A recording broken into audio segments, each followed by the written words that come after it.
There's one Grand Prix that captures the imagination of the man in the street more than all the rest put together. And that's the one that skirts the harbour of the tiny principality of Monte Carlo on the Côte d'Azur between Nice and Italy, Monaco. Because Monaco is unique. This is the one where the atmosphere oozes with money, glamour, luxury, sophistication and a style of living most people only dream about. This is the one where the good life is very good. Where air travel doesn't mean scheduled air travel.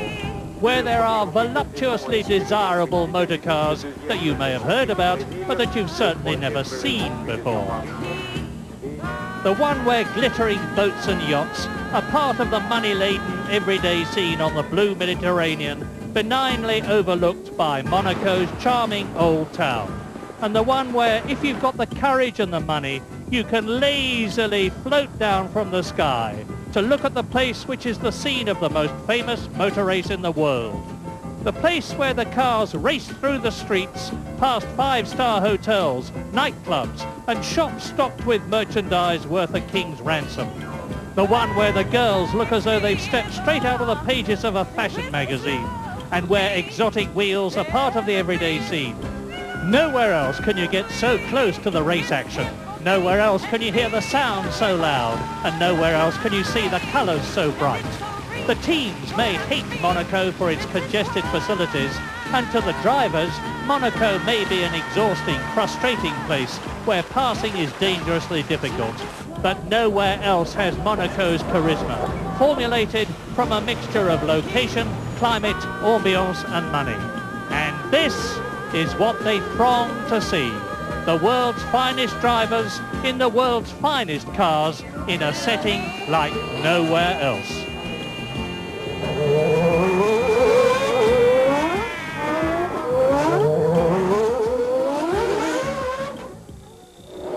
With no chance to test at Monaco, the 5 teams whose drivers had to pre-qualify were under terrific pressure, for 4 of their 8 drivers would be out after Thursday morning's hour of frenetic activity. 17 times Olivier Griard tried to do well enough in his Fond Metal, but in the end, he failed. It was the same for Portugal's Pedro Chaves in his Coloni Ford. Yet to pre-qualify for any race this year, he was faster than Griard, but not fast enough.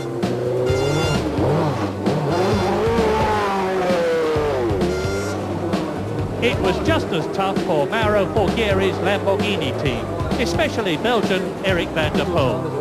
This was Eric's first time at Monaco, and with no experience there, he had to try to get his ponderous-looking car round Monaco quicker than men who'd raced there before. Nicola Larini had finished 9th in an Acela in 1988, but in 1991 he was a full second off the pace. With Van der Poel even slower, that was it for Lamborghini. Failure at Monaco. But pre-qualifying was no problem for the Dallara team, getting better and better with their British-built Judd V10 engines. Emanuele Pirro failed to start last year, but he was 3rd fastest on Thursday morning, so that was one hurdle cleared for the Roman. JJ Leto had been in the ill-fated Onyx team in 1990, but things are going much better for him at Dallara. And for Leto, who like Pirro knew his way round Monaco's 2.1 miles, pre-qualifying was a success. In fact, he was fastest of the 8, with a time that would subsequently have qualified him nearly halfway up the grid.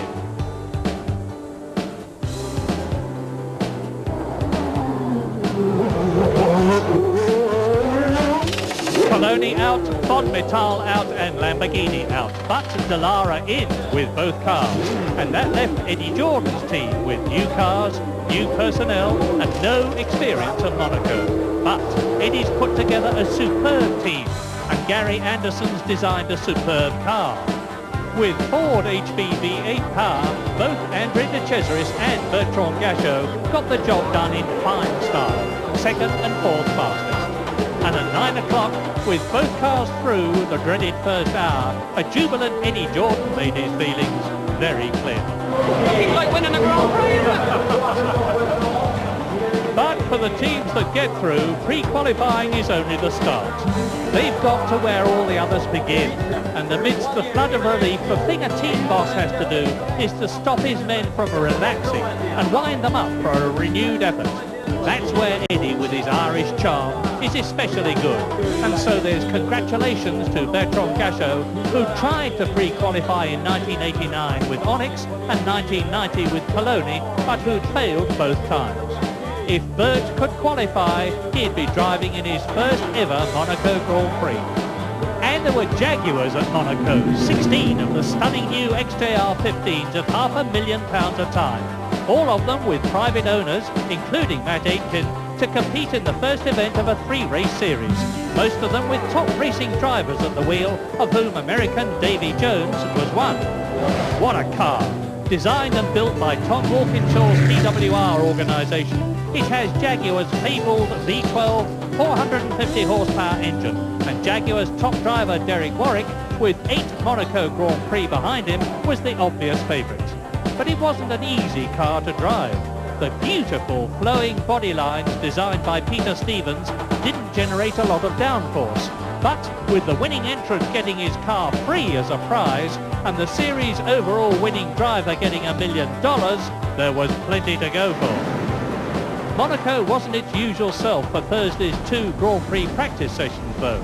No blue skies, no sunshine, heavy overcast, crashing seas and a threat of rain as the dejected Fondmetal team, having failed to get through pre-qualifying, sadly wheeled away their car, packed up their equipment, paid their hotel bills and got ready to go home to Italy.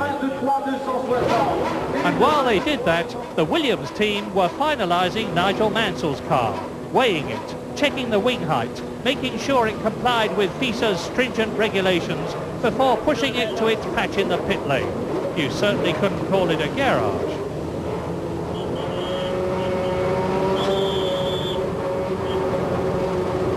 Gabriele Tarquini likes Monaco. In 1989, he'd run an inspired 5th in the AGS, but had to retire. In the team's improved 1991 car, he was confident he'd qualify.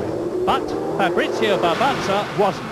The Italian was new to Formula One and had never driven a Grand Prix car at Monaco.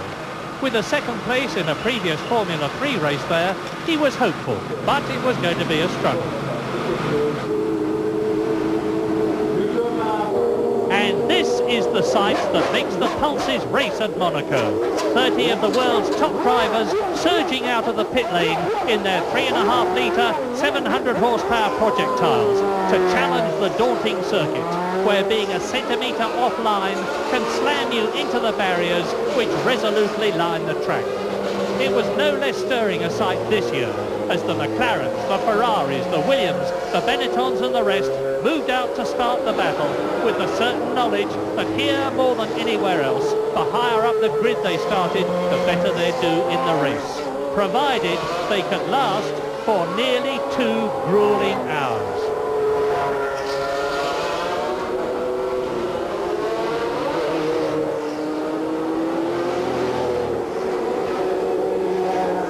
Getting a clear lap at Monaco is the problem, because if you're balked, your time is destroyed. Engineer Carletti had done his job well for Minardi though, and Gianni Morbidelli, in his first appearance at Monaco, made the grid comfortably in 17th place. Minardi were making history in 1991 by being the first team to be supplied with engines by Ferrari, and they were settling down well with Maranello power. After his 4th place at Imola, Pierluigi Martini's spirits were high, and he qualified 14th for his 3rd race at Monte Carlo.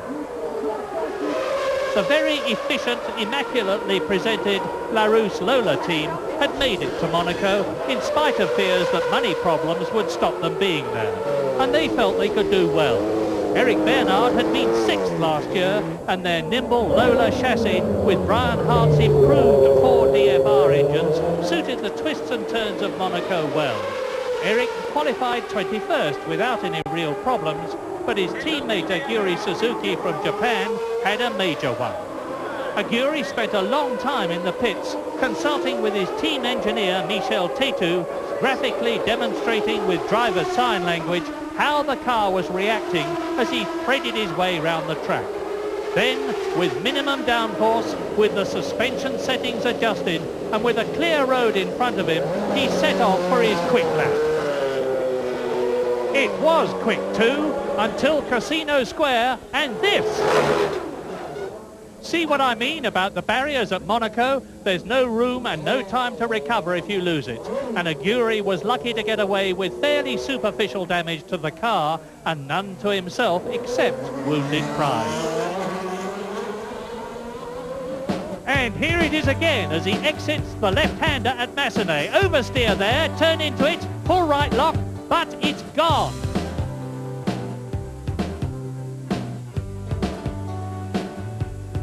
Off goes the rear wing. Suzuki rolls backwards, but in spite of that, Aguirre qualified 19th to start his second race at Monaco.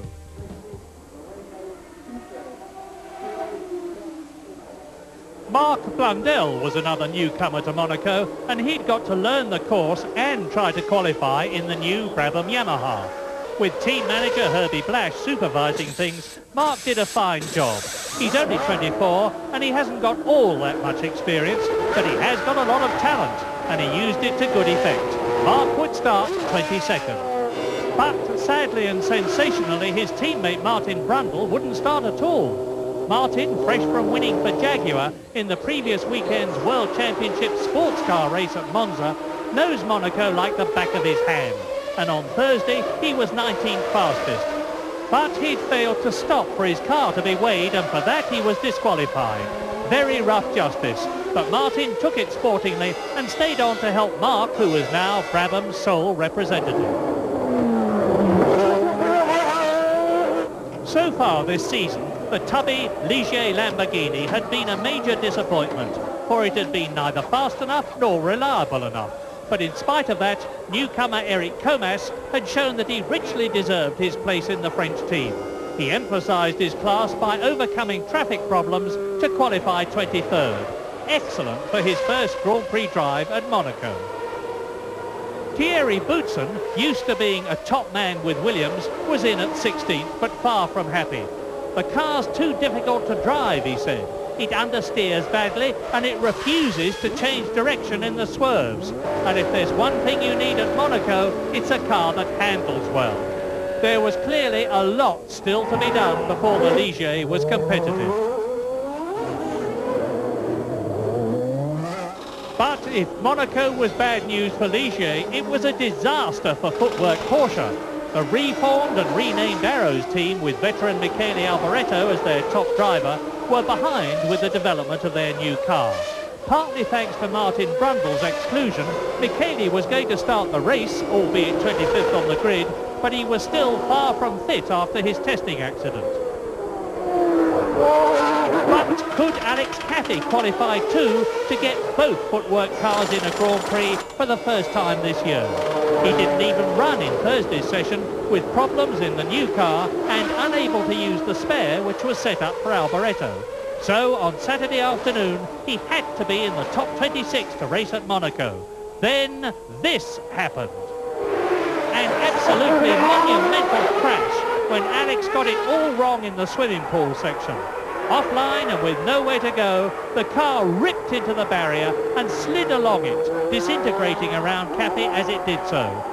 It was a truly massive accident, but a tribute to FISA's safety regulations and the team's implementation of them that Alex was amazingly able to step out of the car unharmed except for a colossal headache. And here's a replay. Straight into the barrier with the left side of the car goes Alex Caffey. Already the gearbox and the rear wheels have been ripped off. Alex Caffey strapped in the car, can't move, and it's just as well. The gearbox and wheels have overtaken the monocoque. It's still spinning. And it comes to a standstill with wreckage all around it. And then, with the yellow flags out, the marshals gathered up the Footworks remains and everyone was mighty relieved when Professor Sid Watkins FISA's medical officer reported after consoling and talking to Alex that the Italian was only heavily shaken. The San Marino Grand Prix had been a superb fillip for the Lotus team. 5th and 6th places for Mika Hakkinen and Julian Bailey, and Julian was looking for Monaco to be his second race for the team.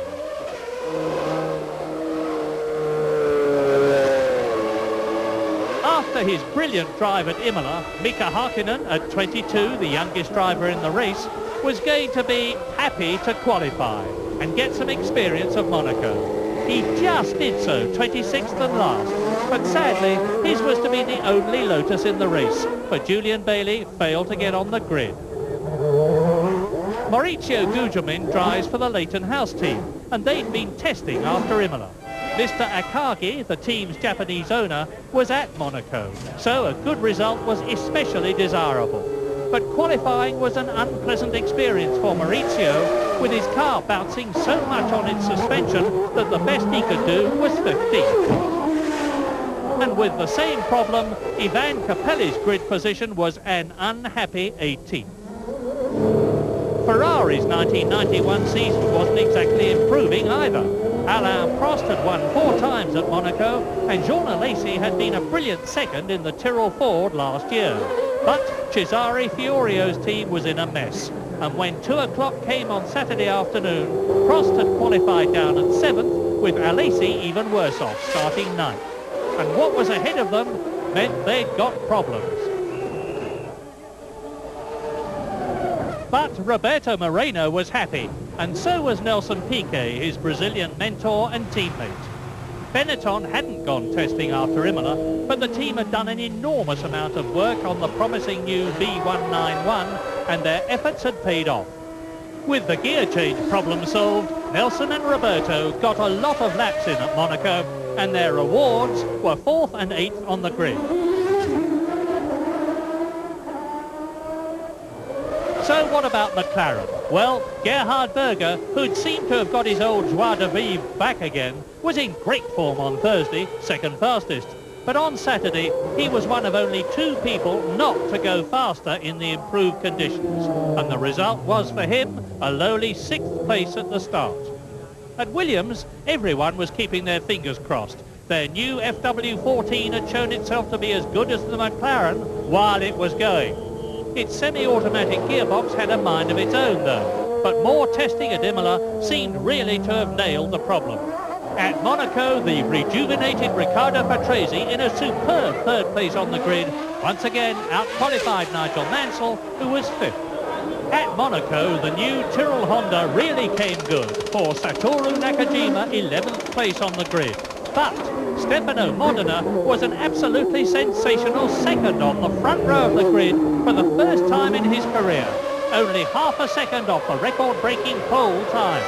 And Stefano, who'd finished 3rd in a Brabham in 1989, was totally relaxed about it. With the setup we've got, I'm not surprised to be at the front, he said.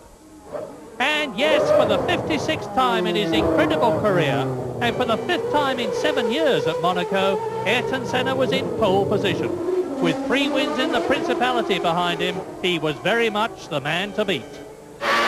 So now let's have a look at Monaco with top man Nigel Mansell. Out of Saint-Devote, up the climb towards Massenet, the left-hander, and Casino Square. 5th gear, back into 4th at 95 miles an hour. The Casino on the right, the Hotel de Paris on the left. Out of Casino Square, over the crest, dropping down the hill now with the Hotel Metropole on the left. This is Mirabeau, the right-hander, coming up to Lowe's Corner, the hairpin, 2nd gear, about 35 miles an hour. Roll round it, get the power down. Up towards the Portier, the right-hander, which leads on towards the tunnel, past one of the McLarens, into the tunnel, and this is 160 miles an hour, this section. 6th gear, bursting out of the tunnel with the harbour on the left to the new sea chicane, left and right. Now another burst of speed. This is the Tabac, the left-hander. Now the long, long sweeping left up towards the swimming pool. Right, right again, left. Past the yachts on the left, you can't see them, and Nigel's busy round the Rascasse. Second gear again, up through the gearbox after this second right-hander. Past the old gasworks, third, fourth, fifth, up to 150 miles an hour, and that is a lap at Monaco. And here is the starting grid for the 49th Monaco Grand Prix. Pole position, Ayrton Senna, ahead of a brilliant Stefano Modena, with Riccardo Patrese in front of Piquet and his Williams teammate Nigel Mansell. Berger 6th, Prost 7th and Moreno 8th. Jean Alesi's Ferrari 9th, followed by an excellent Andrea de Cesaris. Then the two Dellaras of Pirro and Leto 11th and 12th. Satoru Nakajima in 13th place makes up the first half of the 26-man grid. And for all of them, Monaco, where it's so notoriously difficult to pass, is going to be very hard work. But the 26 on the grid are the lucky ones, because 8 of the men who came so full of hope and ambition failed to start the 78-lap race, with Bailey, Barbazza, Caffey and Brundle failing to qualify, and Larini, Van der Poel, Chavez and Griard not even pre-qualified. But first, the race for a fabulous £8 million worth of Jaguar XJR-15s, and that's Derek Warwick's car in pole position as Jaguar Sport boss Tom Walkinshaw goes up the grid. Number 10, Armin Hahne from Germany, second on the grid. 6 is Jim Richards from Australia. Number 9, David Brabham, the Australian. Number 2, Davy Jones from America, 5th on the grid. 4 is Bob Wallach, the Frenchman, 6th. Number 5, Tiff Needell, the Englishman. 13, John Nielsen, and 16, Ian Flux. Number 15 is Juan Fangio, the nephew of the immortal Juan Manuel. 12, David Leslie, the Scotsman. He's driven virtually everything. He's 11th on the grid. Number 1, Matt Aitken, private owner and musician. Then the Japanese driver, number 14, Yojiro Terada, followed by his countryman, the Japanese Mitsuaki Sanada, number 8. 7, Cor Oyster, the Dutchman. 3, Andy Evans from America. And the crowd is expectant. The conditions are good. This should be an absolutely terrific new race at Monaco. And straight into the lead goes Armin Hahne, the German, ahead of Derek Warwick, who was in pole position. Up to Sander Bott as the rest of them stream through. And it's Warwick, Hahne. Behind him it's Brabham and Jones. And now they drop down to Lowe's hairpin. And all 16 are still running. Warwick leading, Hahne. There's David Brabham, followed by Jones. The rest of them streaming through these £500,000 motor cars. And now the chicane. Warwick well ahead now. And it's going to be very, very difficult for anybody to get past him, even if they can catch him. And there's a big gap between Warwick and Hahne in second place. That's number 10. Brabham and Jones fighting for third position as Warwick comes down to the hairpin again. Look at the beautiful lines of that Jaguar. Now the chicane. 2 through, and there's somebody off. 3 of them go through, and it's number 7 who's gone off, and that's Cor Oyster, the Dutchman. He's rejoining, and behind him, Aitken, Sanada and Evans. And at the Rascasse, Brabham is up into second place. Number 9, Brabham, has been caught by number 2, David Jones. They're second and third, and both of them are catching Derek Warwick. There he is. There's Brabham. Behind him is Jones. Now down to Lowe's. Look how close they are. 9 and 2, second and third. Warwick ahead though. Now look for the Englishman. This is the last lap. Derek Warwick leading. David Brabham in second place. Jones has disappeared and Warwick wins. So Derek Warwick has won his second race for Jaguar in 2 weeks. Last weekend it was Monza, a World Championship race in the superb XJR-14. This week in the XJR-15 victory at Monaco. A very happy Derek Warwick and a very happy man from Fedco. Derek's Japanese entrance, he's obviously delighted. But now a very happy Derek Warwick and all the other thousands of people here at Monaco get ready to watch the big one. The 49th Monaco Grand Prix, and everybody is now getting out of the pit lane onto the grid. And you can see the mechanics there assembling the equipment.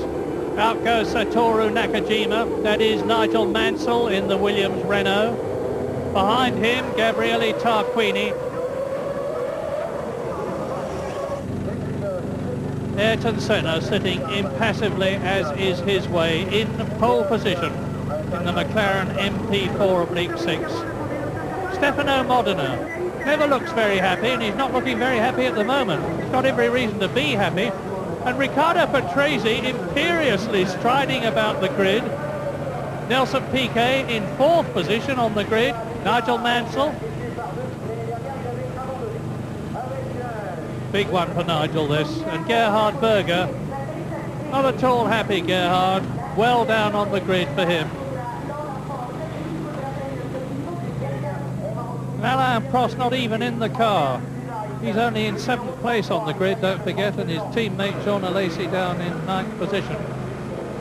That is Roberto Moreno's car, and Jean Alesi, like Alain Prost, is taking his time about getting into the Ferrari. It's going to be nearly 2 hours, this race. 78 laps around Monaco is a very long time. Very happy Andrea de Cesaris, though. The Jordan Ford, magnificent car, and he's gone extremely well in practice. But now it's time to clear the grid. Off go the mechanics, off go all the equipment. And now around the parade lap. The conditions are excellent. It is overcast, there is a light breeze, but the track is absolutely dry. All the cars, of course, have got slick tyres on. And it's now that they have to build some heat into those tyres. You can see some of the cars weaving about as they go up the hill. Then out of the world-famous tunnel, the only one of its kind at any Grand Prix circuit nowadays. Ayrton Senna leading them round, followed by Modena. That's Patrese, Piquet, Mansell, Gerhard Berger. Round the swimming pool, that's where Alex Cathy went off in his very nasty practice accident. This is the famous Rascasse corner, the restaurant.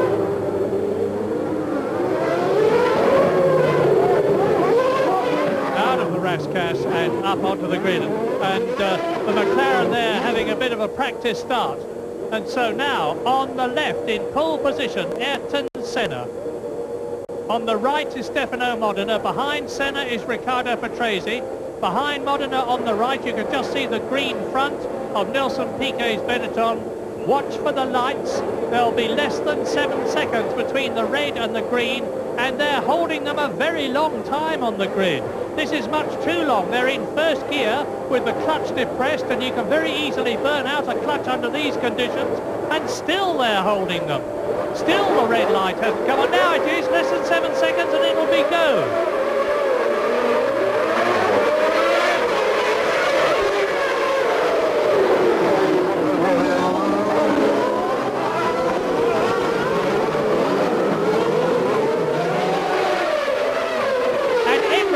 Safely round Saint-Devant, and that is a blessing. All too often there is a crash at the first corner on the first lap here at Monaco, but they're all through. Now, are they going to get round the Mirabeau, which is where there was a crash last year? Well, that is Gerhard Berger, and that's not the Mirabeau.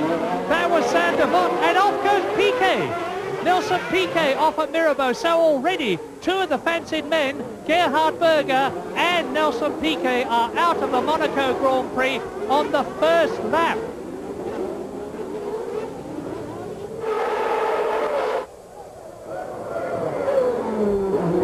Senna leading, Modena second, Patrese is in third place, Mansell is tight up behind him fourth, then it's the two Ferraris, fifth is Alain Prost, sixth is Alesi.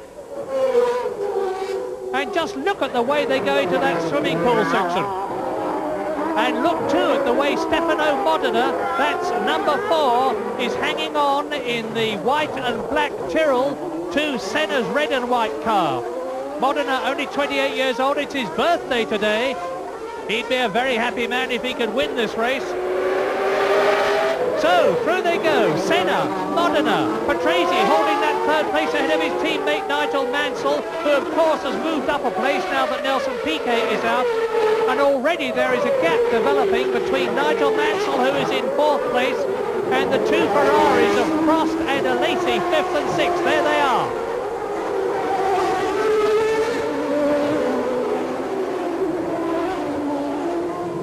And into the pits, Gerhard Berger. Well, you saw that the left front wing of the McLaren had been damaged, so they're fitting a new nose section. And inevitably, of course, this puts Gerhard Berger right to the back of the field. And it's Senna, Modena, Patrese. The first three are now pulling away slightly from Mansell. There is Patrese third, there is Mansell fourth, and Alain Prost and Alesi are starting to catch the Williams of Nigel Mansell in the early stages of the race. Gigantic crowd here at Monaco, as ever. They filled every grandstand seat.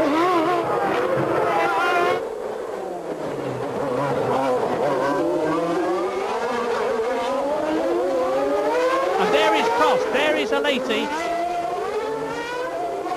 And already at this early stage of the race, it looks as though Ayrton Senna has got it made for his fourth victory at Monaco. Modena is within sight, but even if he catches Senna, it's going to be very difficult for him to get past. Patrese is easing away from Nigel Mansell. There is the Italian as he drops down to the Mirabeau right-hander.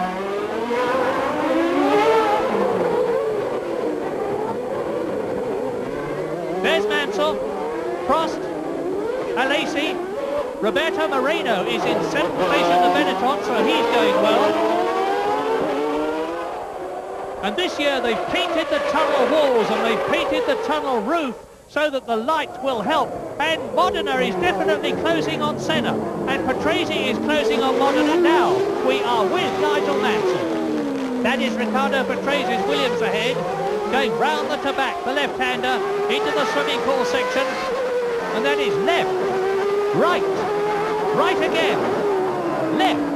Now down to the Rascasse, which is where they are now.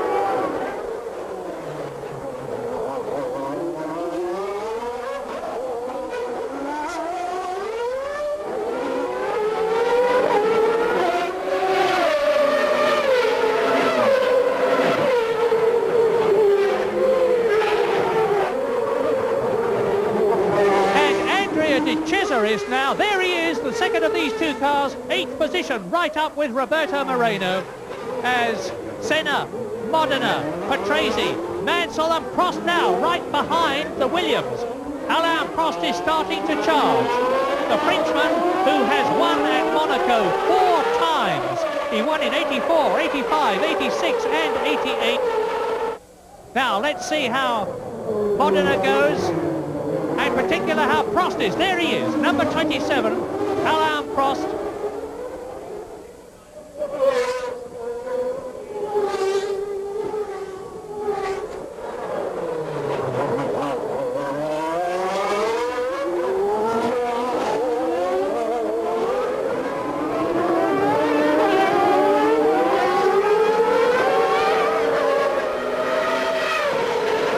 The first 5 now are separated by 12 seconds altogether, and that is the 5th place man.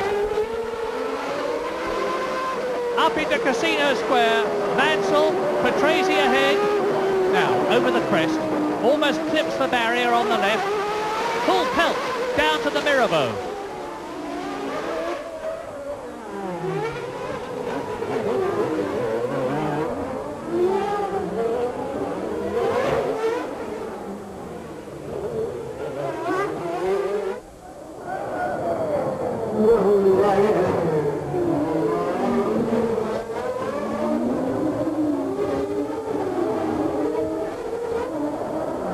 And going through, Gerhard Berger passing Gabriele Tarquini, who seem to me to be driving out of the race. It's lap 10 and Ayrton Senna is leading. Modena is second, Patrese is third, Nigel Mansell fourth, followed by Alain Prost fifth, John Alesi sixth, and Andrea Di Cesare is in seventh. And look at that! That marshal really needs his brains testing. That was absolutely criminally dangerous and very much against the rules, of course. There ought to be an inquiry about that because he was nearly hit by race leader Ayrton Senna. And Modena has, as a result of that, because I'm sure that Senna must have had to momentarily back off, and Modena has closed up just about half a second.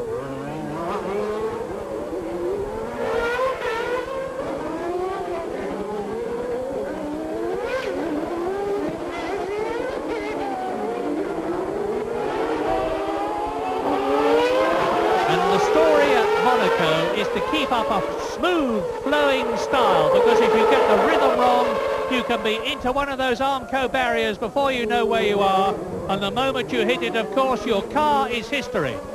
But Riccardo Patrese and Nigel Mansell in the two Williams cars are proving to be reliable. Don't forget that one of the McLarens is out, only Ayrton Senna's McLaren is in.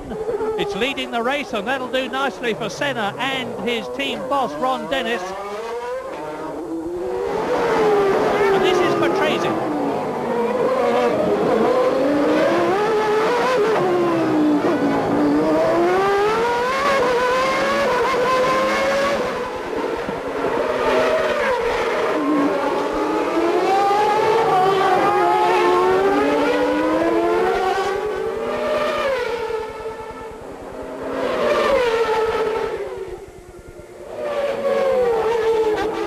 The two Ferraris and the two Williams then are in the top six with one Tyrrell and one McLaren. And that is Alesi, behind him Andrea De Cesaris. The comparatively slow Lowe's hairpin, that's second gear. Out of the Portier, this is it, underneath the elevated road, into the 160-mile-an-hour tunnel, and out of it comes Ayrton Senna. Modena. It's a long, long time. And that's Gerhard Berger. Out of the race goes Gerhard Berger from last position, having gone into the pits for that new nose cone, and they fitted new tyres while they were at it. And now Gerhard Berger is well and truly out of the Monaco Grand Prix. There he is. It's been a very unhappy season for him so far. He's well up in the championship, but now Ayrton Senna is starting to lap people. That was Pierluigi Martini that he went past. And Modena is up behind the Minardi Ferrari now. Martini moves over and lets Modena through. I don't think Stefano will have lost any time, but Senna into the tunnel first.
And there's Blundell. And number 27 is Alain Prost, now right up with Nigel Mansell in fourth position. If there's going to be a change in this race as Patrese goes through and laps Morbidelli, that change will come, I think, when Alain Prost takes Nigel Mansell. Now Modena is up behind Pirro in the red car and Martini, who has been into the pits. Now these three are on three different laps. Martini's been in, Pirro is running and trying to go through and take the Italian, and doing so, and Modena follows through. Now Patrese is going to lap the Italian, and of course Patrese is nearly a full lap ahead of both Pirro and Martini.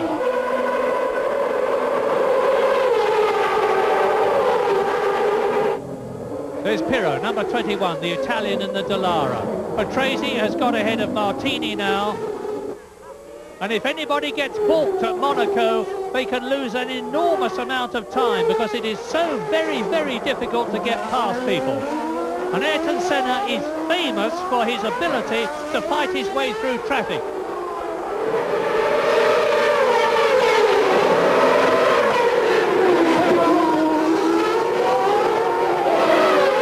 Pirro, about to be lapped by Modena, who is being caught by Riccardo Patrese.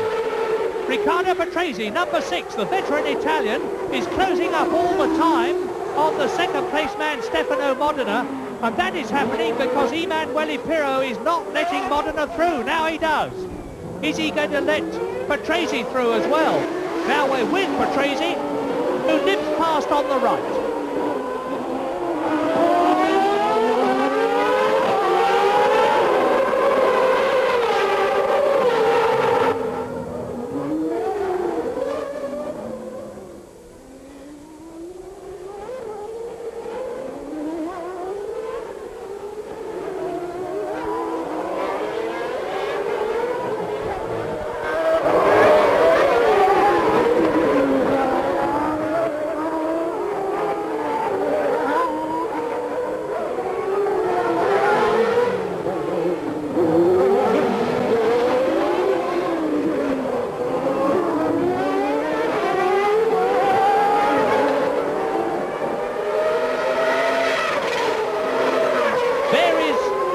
Round sound of Ott. Look back and you just saw a flash of Nigel Mansell, who is behind Emanuele Pirro and dropping back. Mansell must have some sort of a problem.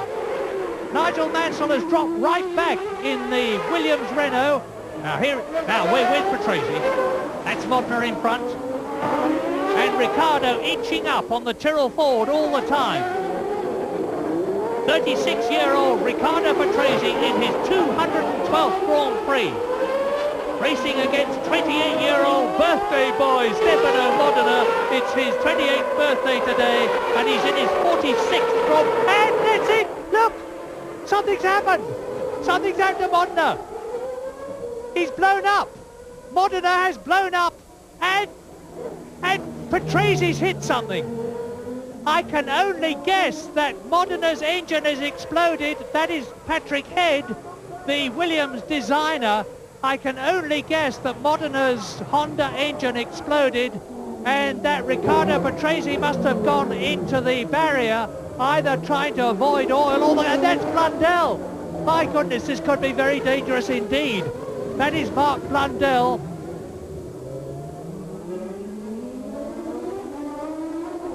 Poor Mark Blundell, and he was going extremely well out of 15th place.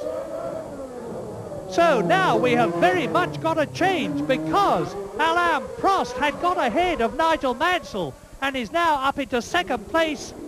And the race order, as you see this replay of Mark Blundell, a flash as the front of his car hits the metal barrier. And behind him is one of the Lolas who was very lucky indeed to miss the Brabham Yamaha. And Mark Blundell's Monaco Grand Prix, his first in the Principality, is very much over.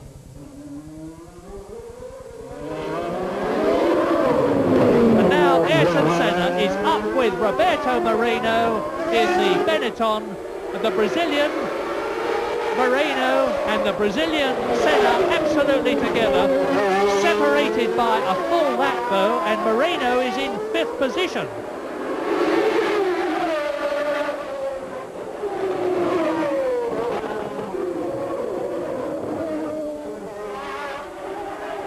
Moreno moves over, he knows his manners.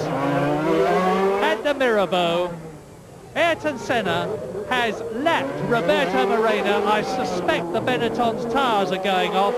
Benetton used Pirelli, McLaren used Goodyear, and I know that Moreno made a courageous tyre choice just before the race began. It maybe wasn't the right one, but now there is Alain Prost. is in second position, and that is Nigel Mansell third. So Prost moved up into second place. 6 points if he can stay there, behind his great rival Ayrton Senna. Mansell in third position, Alesi is fourth, Moreno is fifth, of course, and has been lapped. JJ Leto is sixth in the Gallara, Pirro is seventh, and Thierry Boutsen is eighth in the Legion.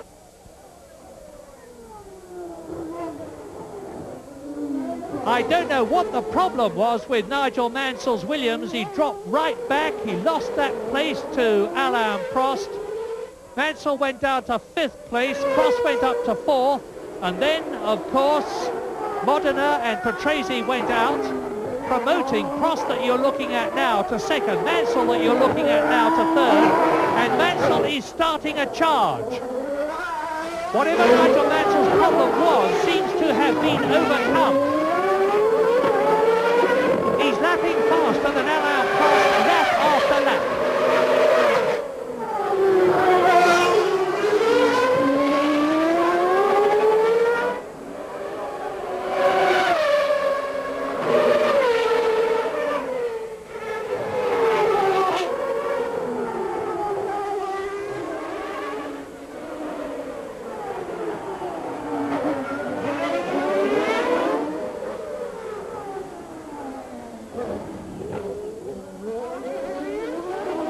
The most experienced men in Grand Prix racing.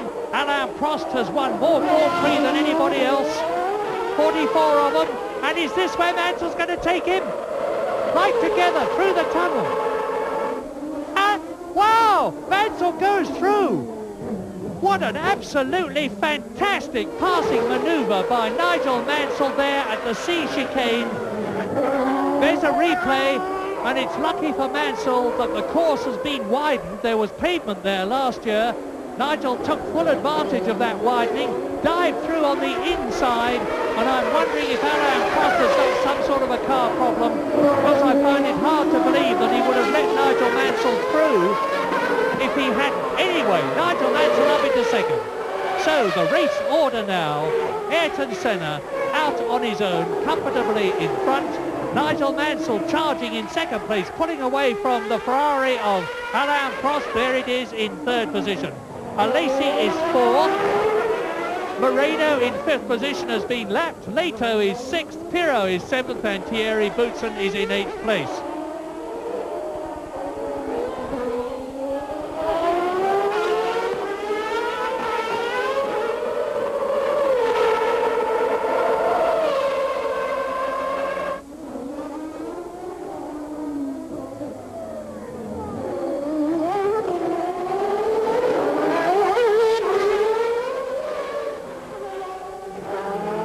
Mansell is starting to carve into the lead that Ayrton Senna has got, but I'm pretty sure that at this stage of the race, although Senna's lead is coming down fairly dramatically, he knows exactly what he's doing.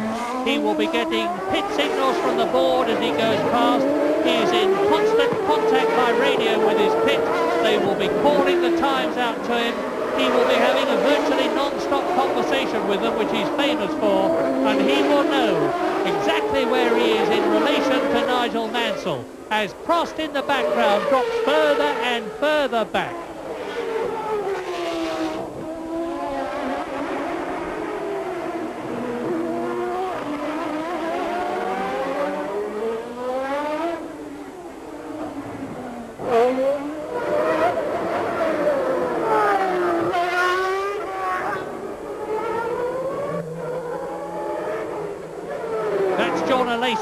Who is in fourth position, and that is Mika Häkkinen's car.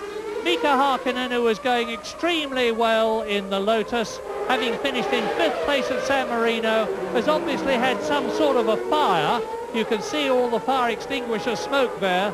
Häkkinen out of the car, he's obviously all right. And Senna goes through, laps Martini again, and he's coming up for a second time behind Roberto Moreno in the Benetton.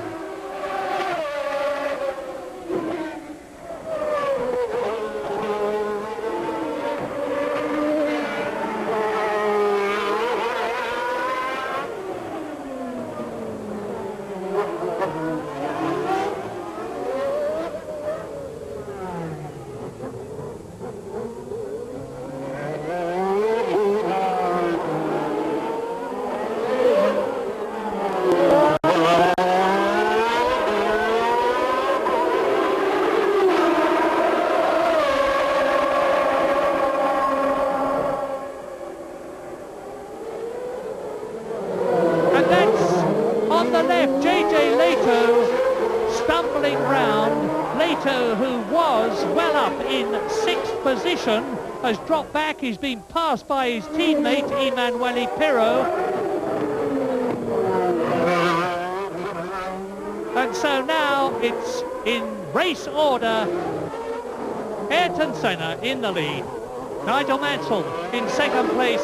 Alain Prost in 3rd position. His teammate Jean Alesi in 4th place. Only those 4 are on the same lap, because Roberto Moreno there in the yellow Benetton has of course been lapped already by Ayrton Senna. He's in 5th place. And then are the 2 Delaras, Emanuele Pirro ahead of his teammate JJ Leto, and in 8th position Thierry Boutsen.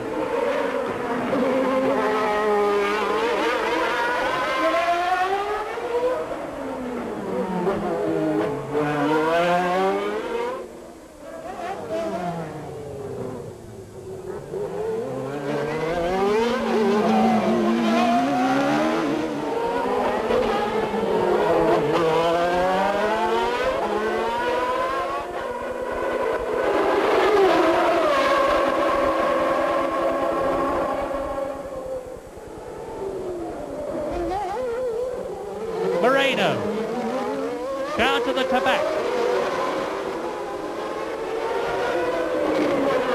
It looks to me now as though Senna has decided that he's had enough of following Moreno.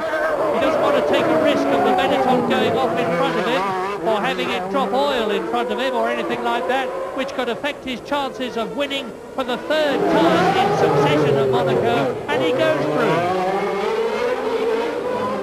And that's how Roberto Moreno sees it. And just look at the way that the McLaren Honda strides away.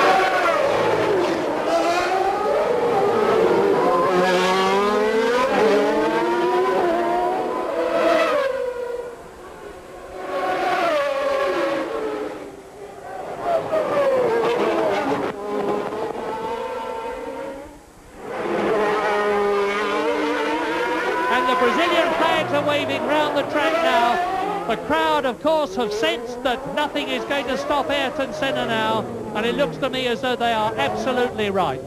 Senna's not going to make a mistake this year. McLaren and Honda both build very reliable machinery. The V12 Honda has not missed a beat in this race, and Senna has not put a wheel wrong.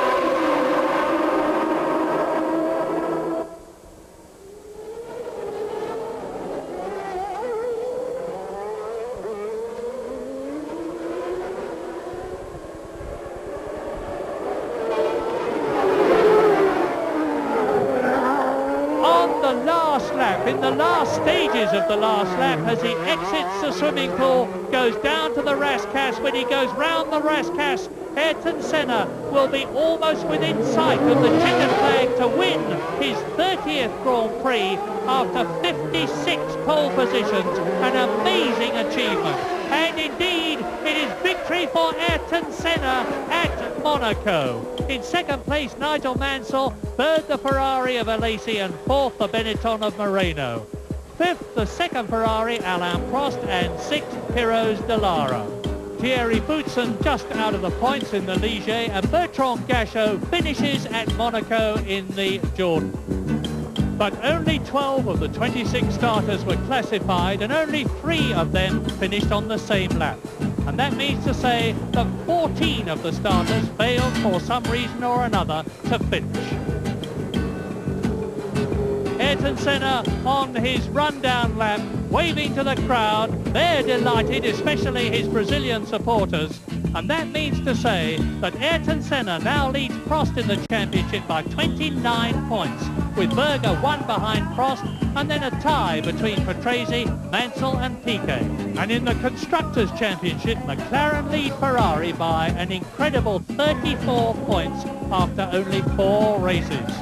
And Ayrton Senna is delighted. Up goes the Gold Cup, across his face the big grin, and now the champagne fight. This time between 4 times winner at Monaco, Ayrton Senna, and for the first time second at Monaco, Nigel Mansell. And between the 2 of them, a famous race.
parti en rose.